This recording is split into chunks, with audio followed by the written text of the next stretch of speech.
So the first thing I'm doing is I'm getting a feel for the layout of the image, like the general shapes. Then I'm just refining the shapes, sort of, to try and create a little bit of depth.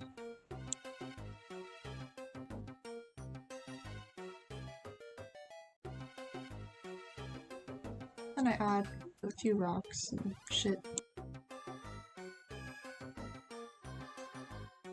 Just kind of playing around to see what I like.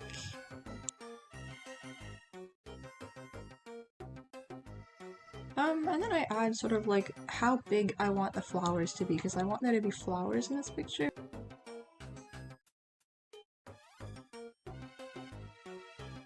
Then I map out sort of where I want the moss to be on the rocks. And then actually what I do is, using a transparent dark brush, I start from the very back of the image and work my way forwards to sort of figure out like the atmospheric perspective of the image. Essentially how the light fades into the distance in a way. So the image will get more faded as it goes into the distance, typically, for what I do anyway. It's just basically, it's not shadows per se, it's just more like depth, I guess.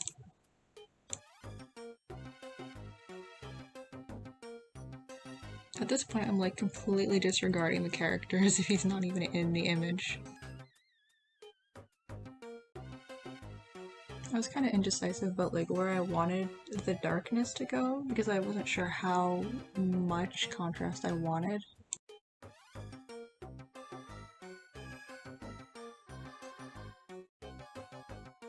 I got some references of trees, because I wanted this to be like a mixed forest with like conifers and deciduous trees, but I'm not entirely sure how to draw them by heart.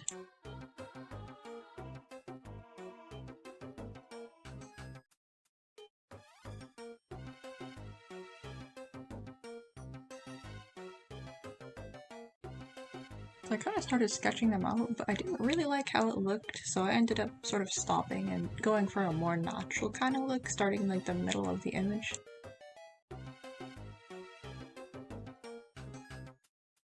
I was using 100% opacity for whatever reason.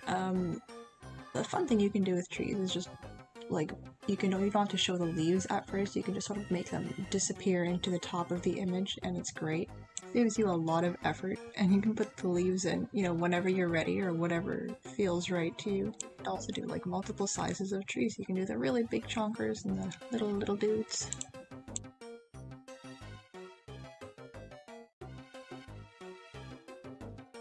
Tried to do at least some variation in the shapes. And then in the back for the smaller trees, I used a transparent brush because I wanted to show that they were farther away than the other trees in the image. And yeah, this is just a lot of me scribbling on a canvas. It's fun and chaotic.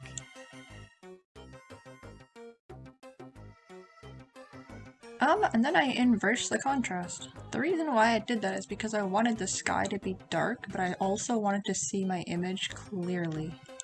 The point of this isn't to make like this beautiful detailed work of art, it's really to know your layout and know where all the light is supposed to fall.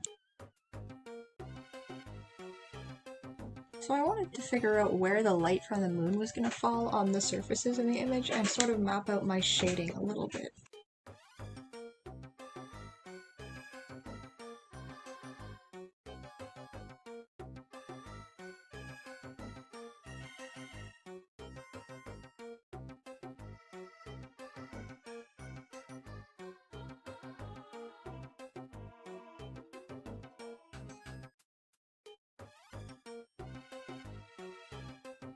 And then I, of course, changed the contrast back and played around with it a little bit, just so that I could see what it was supposed to look like in the image, like actually when I start to draw it. Anyway, that's why I map out and sketch my backgrounds before I fully draw them in, just sort of get a feel for what it's meant to look like. It's not meant to be polished or beautiful, obviously, just so you can understand what's going on, and it'll just make it a lot easier in the long run when you do actually paint backgrounds.